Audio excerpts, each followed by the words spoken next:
Banjir dan longsor landa 7 kabupaten kota di Pulau Dewata, Bali. Berikut 7 kota dan kabupaten terdampak berdasarkan data Badan Nasional Penanggulangan Bencana.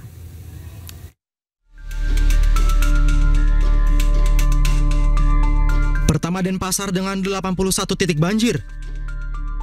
Kedua, Kabupaten Gianyar dengan 14 titik banjir dan 5 titik longsor. Kemudian ketiga, Badung dengan 12 titik banjir dan 1 titik longsor. Keempat, ada Tabanan dengan 8 titik banjir. Lalu Karangasem dengan 4 titik banjir dan 12 titik longsor. Keenam, Jembrana dengan 4 titik banjir. Dan ketujuh, Klungkung, di mana banjir berdampak di Kecamatan Dawan. Hari kedua pencarian korban banjir di Ruko Roboh, kawasan Hasanuddin, Denpasar terus dilakukan. Tim evakuasi merobohkan bangunan yang masih tersisa untuk mempermudah pencarian. Petugas gabungan terus mencari 2 korban yang diduga tertimbun bangunan Ruko Roboh akibat banjir. Petugas merobohkan sisa bangunan untuk mempermudah pencarian. Diduga kuat 2 dari 6 korban robohnya ruko masih tertimbun karena tercium bau tidak sedap. Yang belum ketemu, makanya difokuskan ke sini. Kemungkinan yang 2 itu bisa di sini. Ya, karena roboh belum sempat keluar dari gedung, belum ada. Pak, yang 2 korban itu diduga tertimbun gitu Pak ya? Ya kan gini, kemungkinan kan 2 hanyut atau tertimbun karena sampai sekarang belum ketemu. Keluarganya menyampaikan kan memang tidurnya di sini. Warga korban banjir di Desa Pengambengan, Kecamatan Negara, Kabupaten Jembrana, Bali mulai terjangkit penyakit. Keluhan terbanyak adalah gatal-gatal pada kaki. 2 hari terendam banjir, warga terdampak mulai mengeluhkan kesehatan. Warga gatal-gatal pada tubuhnya terutama di bagian kaki.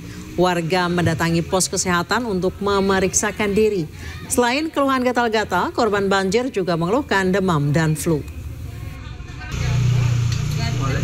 Itu sejak kapan munculnya? Kemarin sudah mulai panas di kaki. Air apa gimana ya? Kita kan bukan orang medis ya, enggak gitu tahu juga. Jadi panas terus gatel gitu, keluar ruam yang si kecil ini. Anak saya sudah mulai bernanah kakinya. Kaki. Kenapa kakinya, Bu? Sudah kelihatan kutu air dah. Gatal juga, Ibu? Sejak kapan itu, Bu? Sudah 2 hari karena berendamnya 2 hari sama. Tadi juga. Anda kembali di News Prime, pemirsa. Petugas kembali menemukan jasad korban banjir di Gianyar, Bali. Hingga kini total korban meninggal dunia akibat banjir mencapai 16 orang.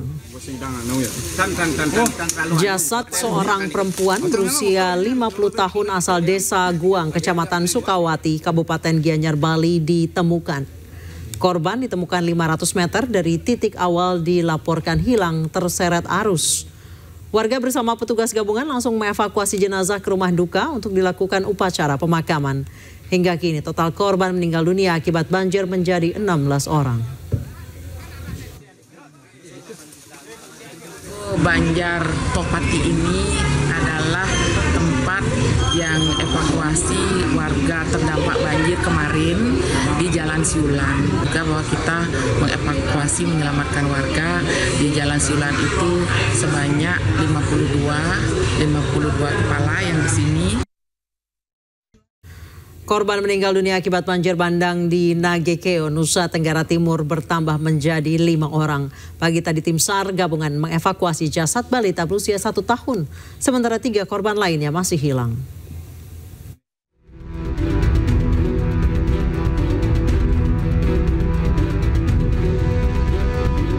Tim SAR gabungan menemukan jenazah Aciles Agustinus Busa Jago, balita 13 bulan yang menjadi korban banjir bandang di Kabupaten Nagekeo, Nusa Tenggara Timur, Kamis pagi waktu Indonesia Tengah. Jenazah korban ditemukan 2 km dari rumahnya di Kecamatan Mauponggo. Setelah ditemukan, jenazah segera dievakuasi ke posko gabungan untuk penanganan lebih lanjut. Pelaksanaan operasi di hari ketiga pada pukul 7.00 oleh tim SAR gabungan yang mana korban atas nama Aciles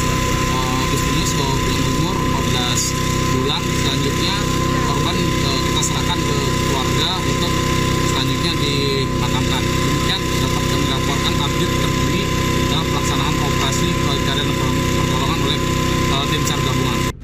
Sementara 3 korban lain masih dinyatakan hilang. Mereka adalah Mariano Tom Busa Jago 29 tahun, Sebastiana Soo 42 tahun, dan Desiderius Geraldi 14 bulan.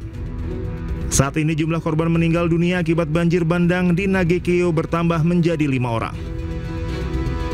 Dari Nagekeo NTT, Joni Nura Anyus melaporkan. Presiden Republik Indonesia Prabowo Subianto menyampaikan duka cita atas bencana banjir yang melanda beberapa wilayah di Bali dan Nusa Tenggara Timur. Ucapan disampaikan Prabowo melalui akun media sosial Sekretariat Kabinet. Dalam unggahan, Prabowo telah menginstruksikan kepada Kepala Badan Nasional Penanggulangan Bencana BNPB beserta instansi terkait untuk segera bertindak cepat di lokasi bencana. Kepala negara juga menekankan agar distribusi bantuan cepat dan tepat sasaran.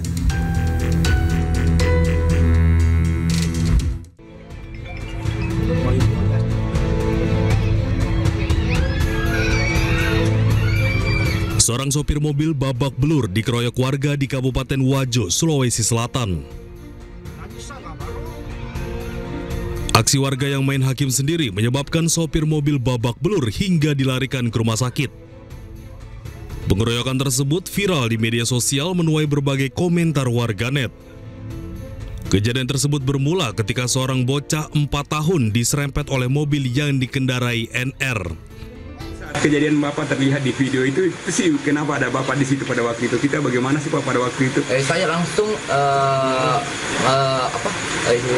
melindungi si sopir. Sopir ya? Iya. Ini digebukin memang Pak? Iya. Itu bagaimana caranya, apa yang dipakai Pak menggebukin itu pada waktu itu? Tangan, kaki, dan ada juga bahkan ambil batako Pak. Hingga kini korban pemukulan dan korban laka lantas masih dalam penanganan medis.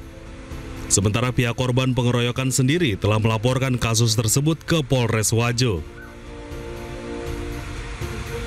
Dari Kabupaten Wajo, Sulawesi Selatan, Amnar Sengkang, iNews melaporkan. Misteri pemilik tanggul sepanjang 2 hingga 3 km beton di pesisir Cilincing, Jakarta Utara akhirnya terungkap.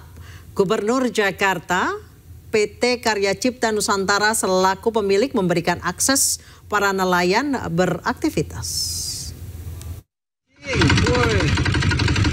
Tanggul betonnya di pesisir Cilincing menyulitkan nelayan pesisir untuk melintas.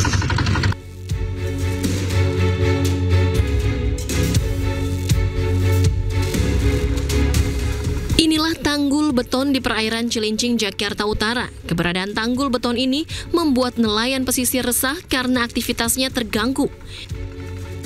Tanggul beton sepanjang kurang lebih 2 hingga 3 km ini sebelumnya menjadi lokasi lalu lintas perahu tradisional nelayan untuk mencari ikan. Gubernur Jakarta Pramono Anung menekankan bahwa kepentingan nelayan dan kelestarian laut menjadi prioritas utama. Selain itu, Pramono juga meminta dinas terkait untuk mengundang pemilik tanggul beton, yakni PT Karya Cipta Nusantara, agar memberikan akses para nelayan beraktivitas.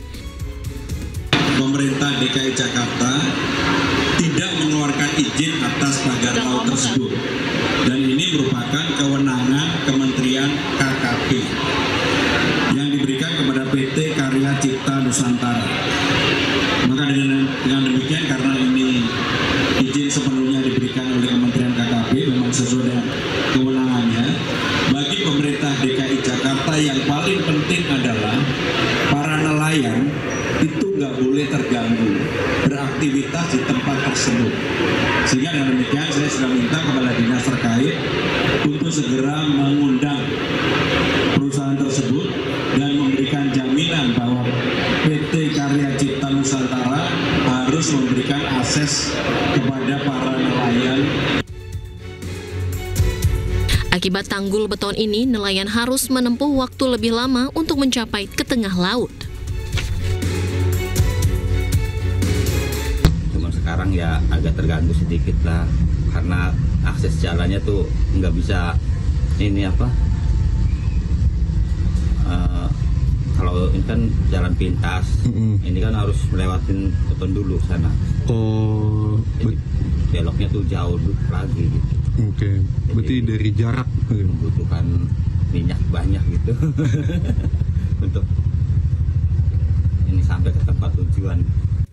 Para nelayan berharap keberadaan tanggul beton ini tidak mengganggu jalur perlintasan perahu nelayan. Tim Liputan iNews melaporkan. Presiden ke-7 Joko Widodo kembali menghadapi gugatan terkait ijazahnya. Gugatan diajukan oleh 2 alumni Universitas Gadjah Mada, Yogyakarta.